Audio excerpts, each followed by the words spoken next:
तो देखिए, जिस तरीके से उपलब्धि रही है मोदी सरकार के 2 कार्यकाल की, उन उपलब्धियों का भी जिक्र गृह मंत्री अमित शाह कर रहे हैं और साथ ही साथ कांग्रेस पर भी जबरदस्त हमला बोल रहे हैं। उनका कहना है कि देखिए, जो गुलामी की प्रतीक थे उनसे आजादी दिलाने का काम मोदी सरकार ने किया है। हालांकि ये काम आजादी के अगले दिन ही शुरू हो जाना चाहिए था। नंबर पर ला देना वो मोदी जी ही कर सकते हैं और कोई नहीं कर सकता। भाई और बहनों, आज एक संदेश लेकर जाइए यहां से। 130 करोड़ की 140 करोड़ की जनता के बीच में मोदी जी को तीसरी बार प्रधानमंत्री देश की जनता बनाए, हमारा अर्थतंत्र भी तीसरे नंबर पर आ जाएगा। ये संदेश लेकर हमने जाना है। इसी तरह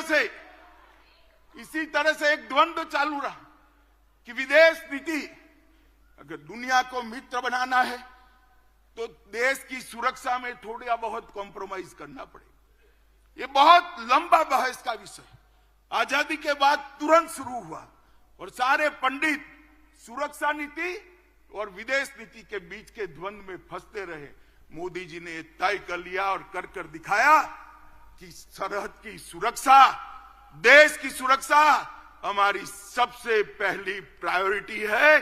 और आज ये करने के बाद, देश को सुरक्षित करने के बाद, मोदी जी ने भारत को विश्व मित्र के रूप में प्रस्तावित किया। वसुधैव कुटुंबकम का हमारा सूत्र को उन्होंने नीचे लिखा।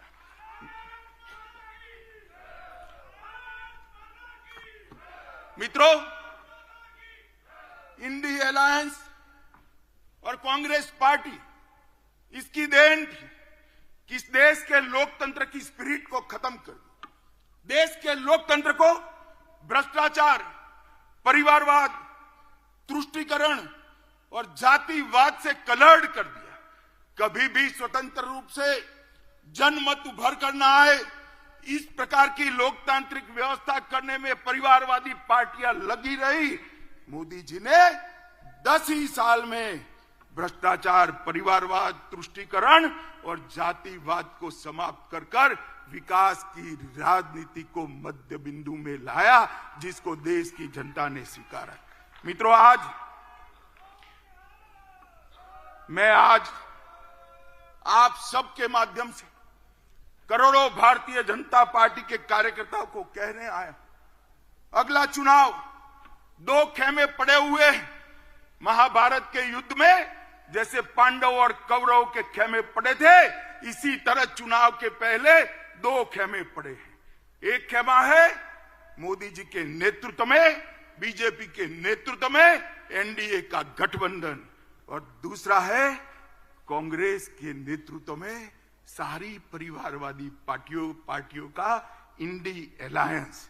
देश को ये दोनों में से एक को चुनना है।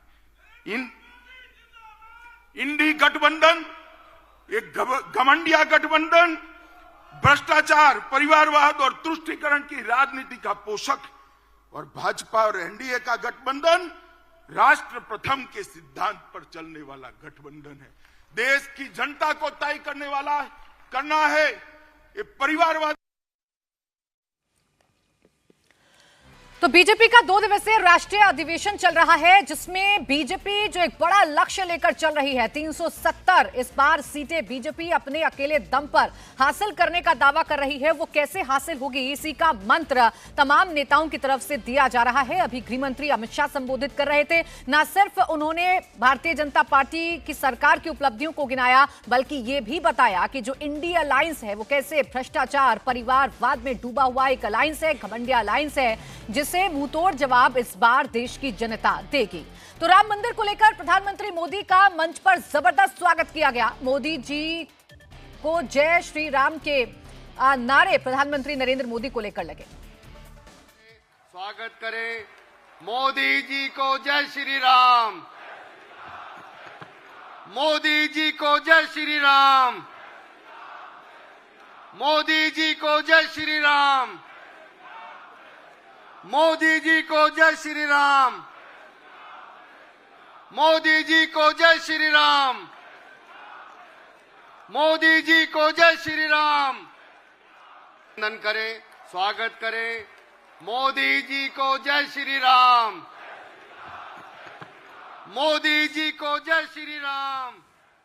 तो राम मंदिर के प्रस्ताव पर प्रधानमंत्री नरेंद्र मोदी का मंच पर स्वागत किया गया। जय श्री राम के नारे लगाए गए, मोदी जी को जय श्री राम के नारे लगाए गए। तो बीजेपी इस वक्त अपने मिशन को लेकर आगे बढ़ रही है और अपने कार्यकर्ताओं को यही जीत का संदेश तमाम बड़े नेताओं की तरफ से दिया जा रहा है। जो प्रस्ताव पास किए गए हैं, जो प्रस्ताव पेश किए गए हैं, उसमें भी न सिर्फ मोदी सरकार की उपलब्धियों को बताया गया है, मोदी की गारंटियों का जिक्र किया गया है, बल्कि जिस तरीके की राजनीति इस वक्त देश में विपक्ष कर रहा है, उस पर भी करारा हमला बोला गया है। प्रधानमंत्री नरेंद्र मोदी के नेतृत्व में देश 10 साल में समृद्ध हुआ है, 5वीं सबसे बड़ी अर्थव्यवस्था बनने में कामयाब हुआ है और यही मोदी की गारंटी है कि आने वाले कार्यकाल में, यानी तीसरी बार अगर प्रधानमंत्री नरेंद्र मोदी देश की सत्ता में काबिज होते हैं, उनको नेतृत्व करने का मौका मिलता है, तो ये देश विकसित देश बनेगा। ये गारंटी मंच से दी जा रही है।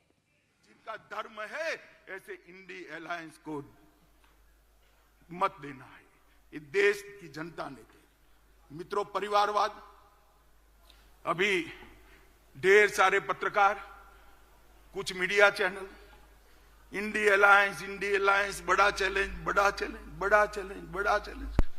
अगर मुझे कोई कहे कि इंडी अलायंस क्या है, तो मैं इसकी एक ही व्याख्या करता हूं, 7 परिवारवादी पार्टियों का गठबंधन इंडी अलायंस है। इससे ज्यादा कुछ नहीं है। जो अपनी पार्टी के अंदर डेमोक्रेसी नहीं स्थापित कर सकते, वो देश की डेमोक्रेसी की रक्षा नहीं कर सकते। ये देश की जनता को है। आपकी पार्टी लोकतांत्रिक पार्टी नहीं है, आपकी पार्टियां लोकतांत्रिक पार्टियां नहीं है। आप देश के लोकतंत्र का रक्षा नहीं कर सकते। एक और मोदी जी के नेतृत्व में डेवलपमेंटल अलायंस है और दूसरी ओर राहुल जी के नेतृत्व में डायनेस्टिक अलायंस है।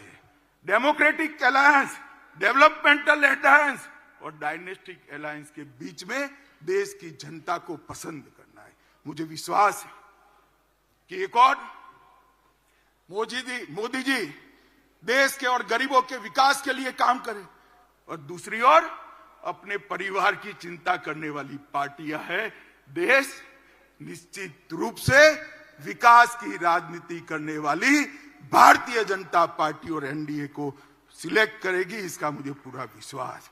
देखिए साहब, इनके राजनीति में उद्देश्य क्या है? मोदी जी कहते हैं महान भारत की रचना हो, 2047 तक का लक्ष्य रखा, आत्मनिर्भर भारत की रचना हो, 2047 तक का लक्ष्य रखा। सोनिया जी का लक्ष्य, राहुल जी को पीएम बनाना, पवार साहब का लक्ष्य बेटी को सीएम बनाना, ममता दीदी का लक्ष्य भतीजे को सीएम बनाना, स्टालिन का लक्ष्य अपने बेटे को सीएम बनाना, लालू प्रसाद जी का लक्ष्य अपने बेटे को सीएम बनाना, उद्धव ठाकरे का लक्ष्य अपने बेटे को सीएम बनाना और मुलायम सिंह जी बेटे को बनाकर ही गए हैं। अब मुझे एक बात बताइए कार्यकर्ता भाइयों बहनों, जिनका लक्ष्य ही अपने बेटे बेटी भतीजों का कल्याण हो, वो गरीब का कल्याण कर सकता है क्या?